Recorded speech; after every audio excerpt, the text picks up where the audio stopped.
Good evening, everyone. Welcome. Um, Today was eventful. The last few days have been eventful. I'm going to wait for everybody to come in. For those of you on social media, at first I was just going to do this strictly on YouTube, but I felt like between the Chauvin trial for the murder of George Floyd and what's going on in Georgia with the voting bill, I really had a responsibility to speak about this. So I'm going to wait for everybody to get in just a few moments. I want to say hello. I want to say a special thank you to all of those who support me, all of you who support me and have continued to support me over the years. So far, it's been years at this point, with Secretary of Shade, and I do appreciate you very much so. Now, with that being said, there's a lot going on, okay? There's a lot going on. Now, today was day one of the trial, and it was a lot. There were several takeaways that I got from this trial, okay? First off, okay, I think that they started off the trial outside the family, the lawyers for George Floyd, the prosecutors, what have you. Everybody did the kneel for the 9 minutes to signify the time frame that Derek Chauvin had his knee on George Floyd's neck, which I thought was very important and symbolic. Now, so far in day one, this trial has been very busy, okay? One witness in particular was very fucking busy, but we'll get to that in a moment. But basically, they started the trial off interviewing the 911 dispatcher who, dispatched the call and, what eventually became the George Floyd situation. Now, one thing that I have to say, okay? One thing that I have to say, for my call center people, if you have ever worked in a call center, I don't give a damn if it's IKEA customer service to New York City Fire and Police 911. Sis represented today for every call center employee. Okay? Flat out. Okay? Sis represented. I think a huge lesson was made, and I feel like personally, and we're going to get to what they discussed in a moment, but I just want to say personally, if you manage a call center, I think showing her testimony is proof why you should document everything that you say to a customer. It is proof why everything should be written down accurately, and every situation should be dealt with a sense of urgency. Okay? That's just facts. Sis came to court with a fresh understanding of the policies and procedures manual. One thing about her, she do her job. She came ready. Okay? Her name is escaping me right now, but if you can remember her name, please put it in the chat so I can shout her out. But the prosecution, I think, did a great job. They did a great job. And yes, I'm being partial, but you know me, if it was some holes in the shit, I'd have been like, bitch, I don't know. But I think that the prosecution did an excellent job. An excellent job at really laying out her day as to what her job is, from getting the documents of the calls transcript as far as what the dispatcher sees, what they put into the computer, what's sent over. They did an excellent job with that. I want to commend Alicia. Alicia Burbage is her name. Okay.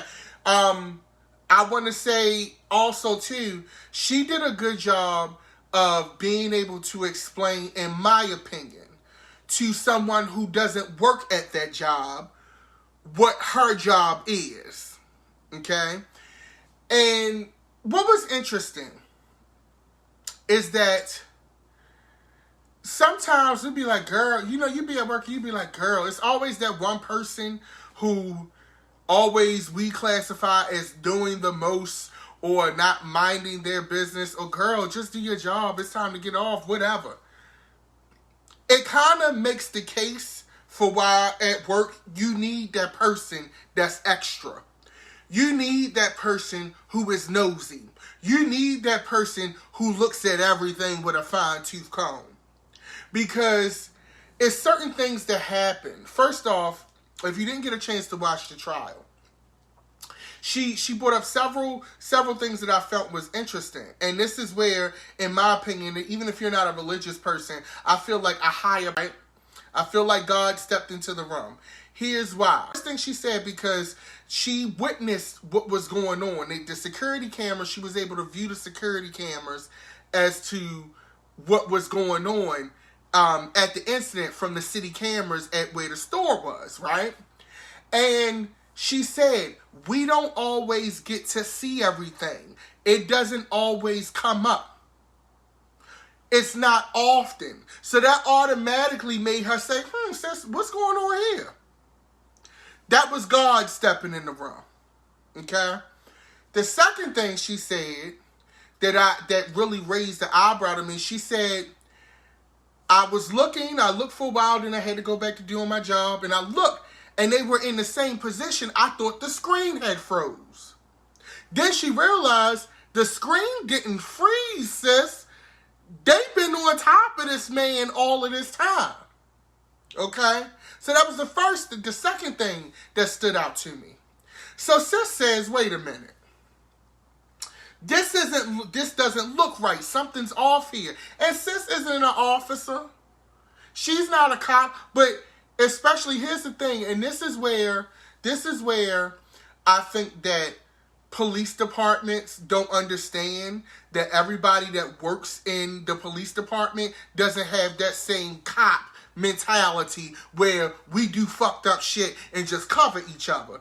Sis work in the call center. She don't give two shits about your loyalty and your blue blood and all that bullshit, because sis probably goes home.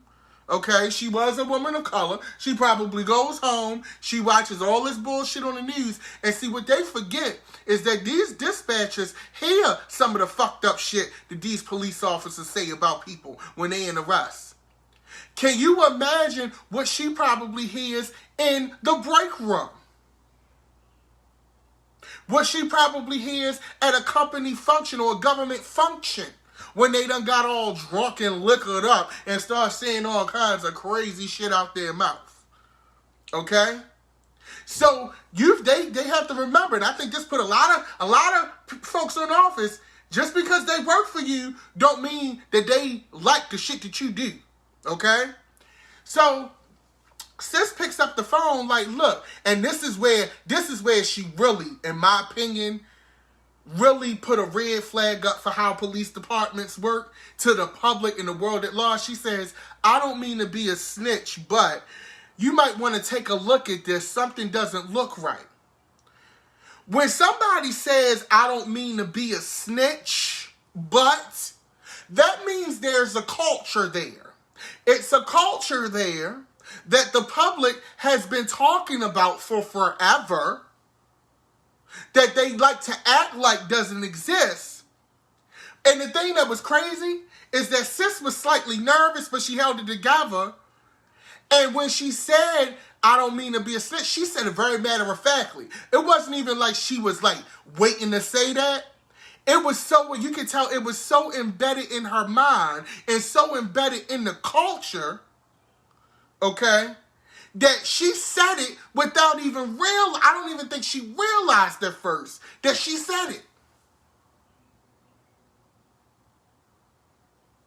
So when she said that, anytime this woman is not a trained police officer, and she's looking at a closed circuit TV that's probably choppy as hell, who's probably saying, damn, bitch, they had him, like, she probably, I know that's what everything, bitch, they had him on the ground for a while, like, goddamn, like, what's going on? You know what I'm saying? And had enough sense. And I'm so glad that she did that. And that gives what she did today. And I want to give this sister a round of applause and a salute. What she did today is show that there are people working in these institutions who are going to blow the whistle. Okay? Now, granted, she got subpoenaed to blow that whistle. I don't blame sis for not going and doing a whole press junket before this trial, because she's a real person. She was at that damn stand in her fucking uniform. She probably got kids, a life, and family to take care of. But she did her just due today. And here's the thing. I hope, and you could tell that she was nervous, but she said, I'm going to do my job. I'm going to do what I'm called to do. Because who knows what kind of death threats that lady's going to get now. Especially because when she said that she called that sergeant and she said she didn't want to be a snitch, best believe some of them folks up in that police union probably going to start trying to find shit on her. Okay? So we don't know what kind of death threats that lady may get. The fact that this is a regular citizen who probably just wants to do her shift, and now she's going to have to go out into public in her city, in her town, and everybody's going to be looking at her like, damn, that's the lady that was, the dispatcher from the George Floyd, situation. Or, God forbid, she go back to work and the officers at work looking at her sideways and might try to retaliate. So I hope that this lady is protected. I hope that, there's something that is, and the thing is, some people say, well, she probably going to find a new job. If she does have to find a new job, that's sad. And that's a referendum on why the police department and police system in America needs to be overhauled. Because the police, law enforcement are supposed to be enforcers of justice and upholding the rule of law and checks and balances and accountability. And that just doesn't go for police officers. That goes for everybody that works in the capacity of law enforcement, down to the dispatchers. Okay? So I really hope that this does not ruin this lady's life. But at the same time, I want to thank her. If she's in the earshot of this video, I want to thank you for doing your job today and doing what was right. Because guess what? Sis could have very easily got on that stand, had amnesia, been very vague.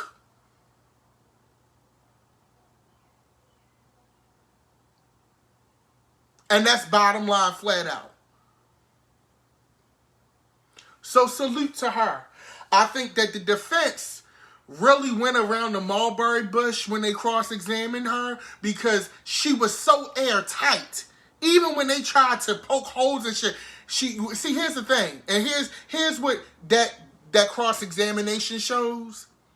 When you're telling the truth and you're doing the right thing, there's nothing to trip up. There's nothing to trip up when you're doing the right thing. If you're not on the stand lying, dodging, dipping, diving, your story's never going to change. Even if you're nervous, it's always going to be similar.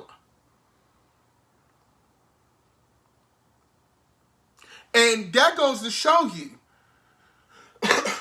you don't have to necessarily have a college degree or be the smartest person in the room to be an asset. She's a dispatcher. She's not a law professional.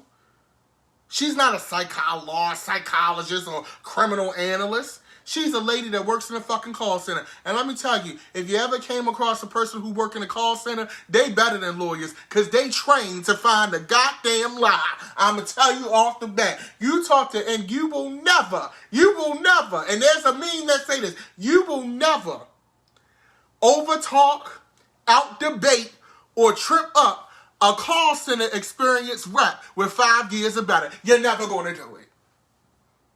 You're never going to do it. You will never get the last word with somebody with 5 years or more call center experience. It just won't happen.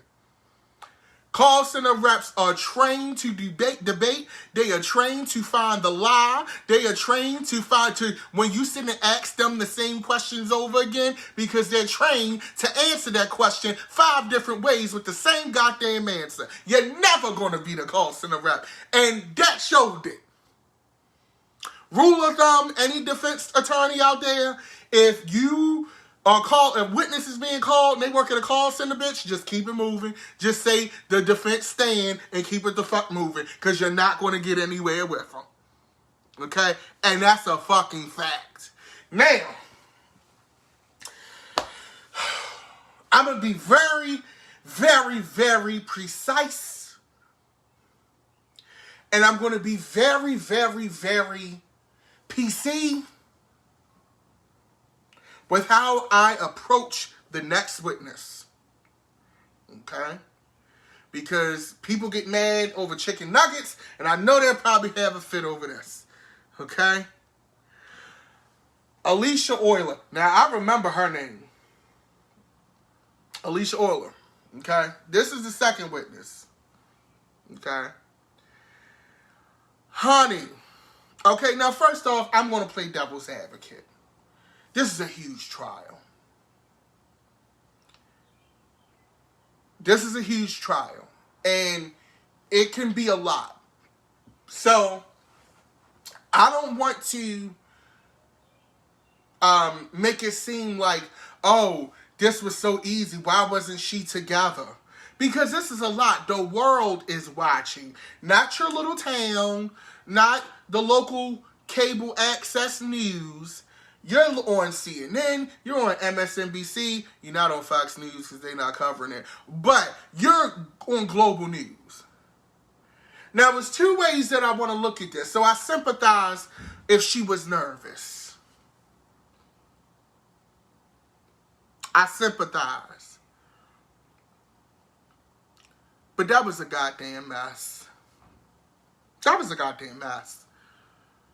Did they do any type of courtroom prep for this second witness?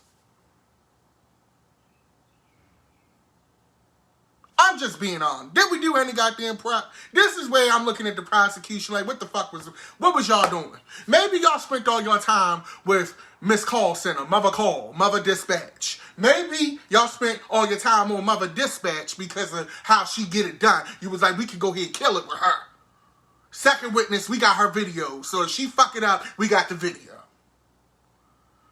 Okay? But honey,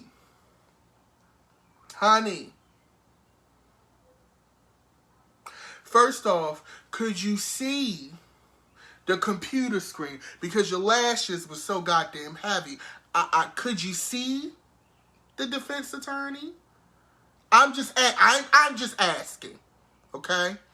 First off, sis comes to the defense with her Banji, with the purse on her hand, bitch, with a scrunchy bracelet and an Arizona shirt that you get from the gift shop at the airport before you fly back home. And first off, she like, wait a minute, like, it looked like an SNL skit. It looked like an SNL. I couldn't believe this shit. She's from the whole state of Arizona. Okay. And the thing is, you know, I'm going to say she was nervous. But also being from Baltimore City, which I don't like to admit, is the home of nefarious and notorious drug use. I know a Xanax and weed combination when I see one, bitch. Wasn't quite fentanyl. Wasn't mother fent. It wasn't giving Fenty teas. But bitch, I know a pill and herb combination when I see one. I have grew up around drug addicts, fiends, whatever you want to call it. I know what the fuck it looks like. Now, I'm not saying she's a gold digger. She ain't messing with no broke. Okay? I done seen them lean all the way down to the ground, not touch that motherfucking pop right back up.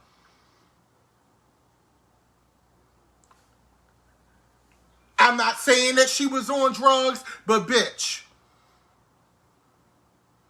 it was a very inspired performance. And the thing that was kind of like confusing with me is she couldn't remember nothing. Now, I know this was a year ago, so, you know, I get that, okay? And I get that she was nervous. But for me, they could have just played her videos.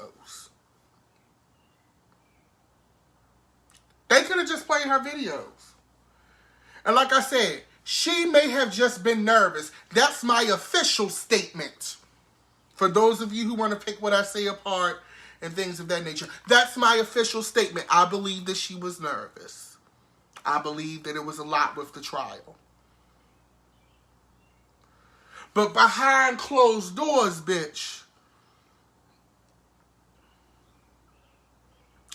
I know when you under the influence, too. Okay? I think here's the thing also, too, with her testimony, for me.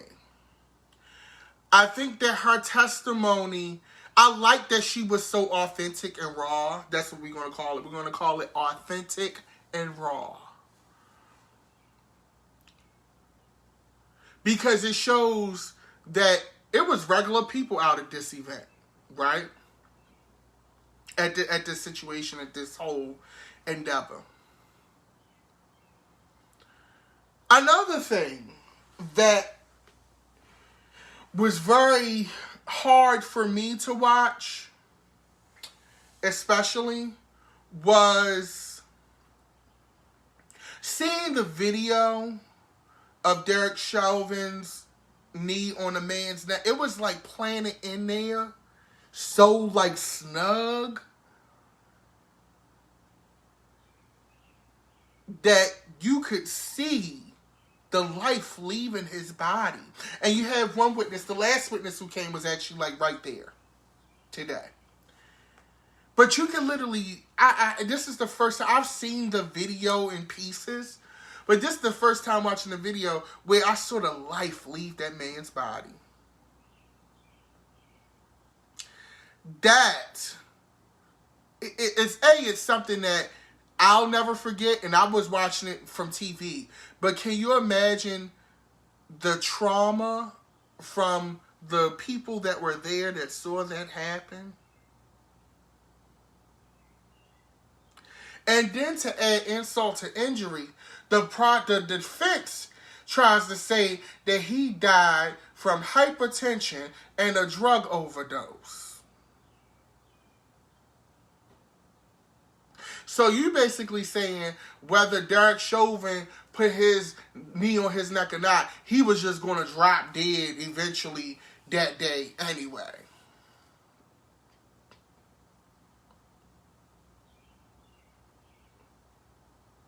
Okay? Which I think, quite frankly, is insult as a defense attorney. That's insulting to the public's. That's insulting to the public's knowledge. That's insulting the public's intelligence.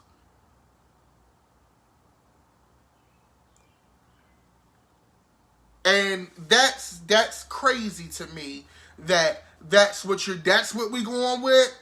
That's the best you got? Is that?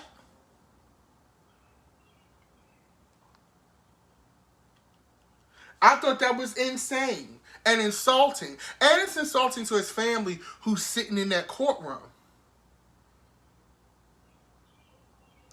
Now, I'm not saying that George Floyd was, quote unquote, whatever we want to classify as the brightest star in the sky. But that's insignificant, it's irrelevant, and it don't have shit to do with the fact that he was murdered for nothing. The fact that the 911 dispatcher felt in her heart that something was so off that she had to call the sergeant, the supervisor of those officers, and say, hey, they've been sitting on this man for quite some time. Right?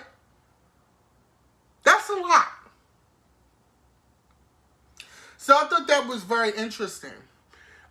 This is, of course, day one. So this is going to be going on.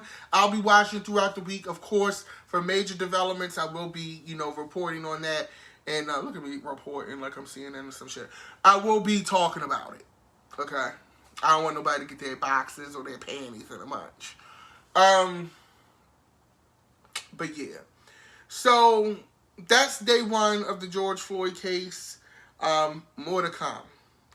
Now, Georgia.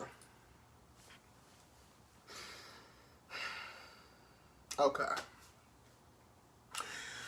So the Republicans are basically pissed because Georgia pretty much turned blue during the presidential election. Never mind the fact that we were being, led by a madman in the White House. Never mind the fact that people were just at their wits' end and tired of the shit. Never mind the fact that there was a lot of grassroots campaigns to get people to vote, to get new registered voters, to get disenfranchised voters out. All of that doesn't matter. Because guess what? According to the Republican Party, everybody that went out and voted in a fucking record election with record turnout, where even the person who lost still got 70 million plus votes, somehow everybody cheated. So, the answer to this, and in the 42 other states, is that the Republicans are now basically going the Jim Crow route, okay? The Republicans want to now, take us back to Selma. They want to take us back to the Edmund Pettus Bridge. They now want to take us back to the Civil Rights era with these fucking voter restrictions. So, the Senate, and they did this shit really fast, in Georgia. In Georgia. Okay. Georgia. Okay. Basically, signed a bill. Brian Kemp. Okay. The bill passed both chambers of the legislature in a span of a few hours. Then they arrested one of the Democratic lawmakers who wanted to see the bill being signed. They arrested her because she wanted to see. Okay. Hours before Republican Governor Brian Kemp, who also cheated, remember him when Stacey Abrams was running for governor, so already know he ain't shit, signed it into law Thursday. Okay? So, the law pretty much, basically puts a limit on drop boxes, new ID requirements when you vote. But here's the thing that I think really tipped the scale. In Georgia, this is now a law. This isn't something that's proposed. It's not something that's on the table. This is a law. Okay? And change the voting hours too. In Georgia, you cannot hand out food or water. Water! Okay? It's hot as shit in Georgia. You waiting in line for forever. It's against the law to hand out water to people standing in line.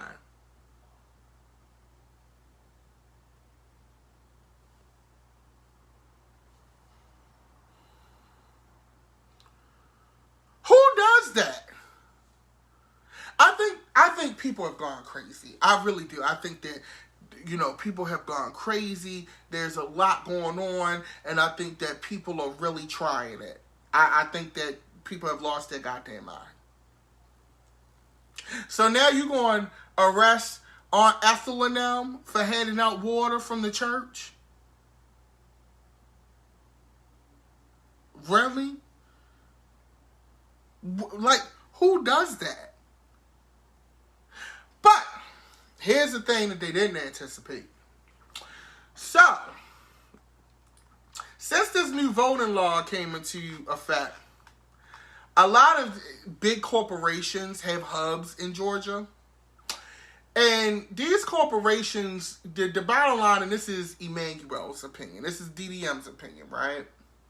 A lot of these corporations don't want to be seen as doing business in a state that's pretty much, jump-starting Jim Crow. So the good folks at Coca-Cola was like, look, bitch. Okay? They was like, we don't know what the fuck y'all doing, but we not with the shits. Okay? One of the loudest voices, so this is a couple things. One of the loudest voices belongs to Bishop Reginald Jackson of AME Church's 6th Episcopal District, who told the Atlantic Journal-Constitution that he's calling for a boycott of Coca-Cola products until the company declares strong opposition to the new law. We will speak with our wallets, he said. This past summer, Coke and other corporations said they needed to speak out against racism, but they've been mighty quiet about this. The Atlanta-based company, this is Coke, said in a statement that it's been in favor of greater accessibility for voters. Throughout the legislative session, we have been active with the Metro Atlanta Chamber in expressing our concerns and advocating for positive change in voting legislation, it said. We, along with our business coalition partners, i.e. our friends, bitch. Okay? So Coke like, look, bitch, you're not about to fuck up our money, bitch. We will shut this whole motherfucking Atlanta down, bitch. And y'all will be back to picking cotton and eating peaches in this motherfucker. That's basically what they get ready to say. Okay? So, we, along with our business coalition partners, saw improvements that would enhance accessibility, maximize voter participation, maintain election integrity, and serve all Georgians. Others are targeting the state's burgeoning film industry. Director James Mangold, who directed Girl Interrupted, who I love that. That's with Angelina Jolie and Winona Ryder. Oh my God, I love that film. And Logan, which is one of the best X-Men films ever, tweeted Friday, I will not direct a film in Georgia, okay? Latasha Brown, co-founder of Black Voters Matters, has started a campaign to pressure Georgia-based businesses to oppose the voter restrictions, okay? AFLAC said in a statement last week it would only support solutions that make voting easy and accessible for every eligible voter while maintaining the security and transparency of the voting process. Delta, who has a hub in Atlanta, everybody knows that if you fly to Delta in Atlanta, it's cheaper. Delta said Friday it believes that full and equal access to voting is a fundamental right to all citizens. Home Depot and UPS did not respond immediately to requests for comment. I guess UPS like, bitch, whether y'all vote or not, y'all still going to need UPS, so fuck y'all. At Home Depot, we already know what they give. They Trump supporters. That's why we go to Lowe's. But yeah, so this is, even though it's in law, this is not over. And I think that what's happening is too, but a lot of these Republicans who did this, they don't realize that these are people who back your campaigns. But I think what also this says about the, yes, Erica, I know it says Episcopal. I got tongue-tied. Now, one thing, that's my good girlfriend, Erica. I love her to death. She's like one of my best friends. But anyway, the thing is, though, I think we have to look at this through the scope of white supremacy, right? A lot of times with these folks and these elitists, these white supremacist groups and these white supremacist politicians, they have been able to do what they want for so long that we got to think about behaviors and how long it takes about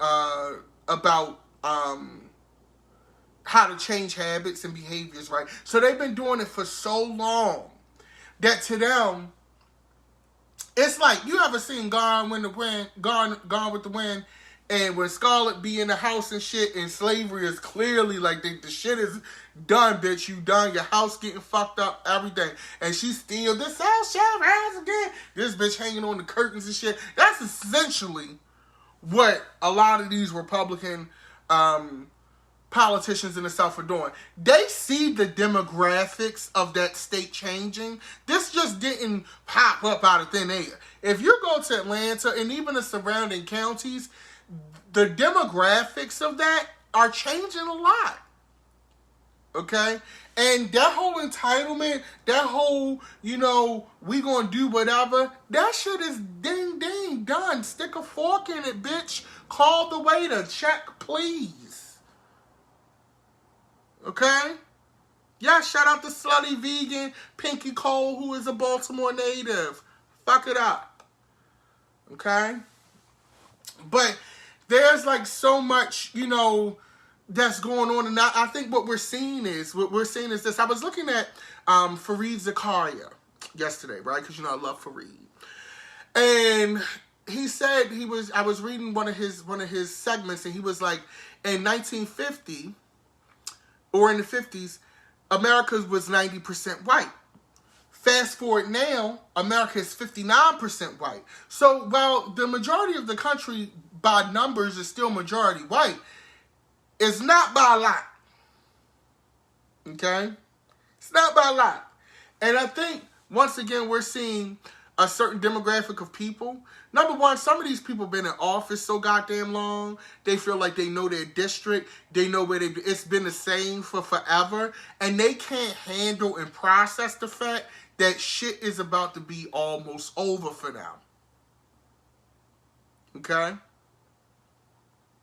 Shit is about to be almost over for them, and they really can't take it. So they doing every last ditch effort. They will sign bills in the dark of the night. They will do whatever is needed to be done to hold on to the power that they have. And it's not even about sharing authority, sharing power, working together. That's the thing. By doing things like this, you are showing that there is no working with you. You don't want to work with anyone. You want to maintain power and an advantage. So all of that reaching across the aisle shit, I'm convinced that that's just not an option.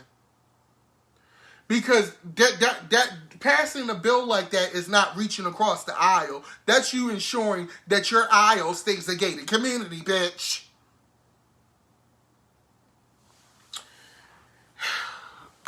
They done got on my nerves. And that's all I got to say about that. It's been a lot. How was your week? How was your day? It's Monday. We having great weather here in Baltimore. It's a lot going on. We got, WrestleMania in 2 weeks. What y'all watching on Netflix and TV? I watched the Tina Turner documentary too, by the way, sidebar. I thought it was excellent. Anybody who knows me knows I love Tina Turner. I idolize her. I worship her. And it was such a joy to see her life told by her. Right? So that was really good. But, yeah. Once again, if you want to follow me on YouTube, you can do that on youtube.com/Secretary of Shade. Also, if you want to contribute to the channel, the research that goes into the channel, you can also always donate via Cash App or Venmo at Dapper Dan Midas, all one word. You can also follow me on social media at Dapper Dan Midas. Once again, I love what I do. I love meeting with y'all. It is always a good time. It helps keep me informed. We have this conversation. We fellowship for about 45 minutes or so. And it's a good deal for everybody, I think. With that being said, I want you all to enjoy your Monday evening. Get some rest before you got to go in the office and deal with whatever devils you got to deal with tomorrow. Both physical and in the human form. You know how that go. But y'all have a great evening. Stay safe. Peace and love. And I will talk to you soon. Wow.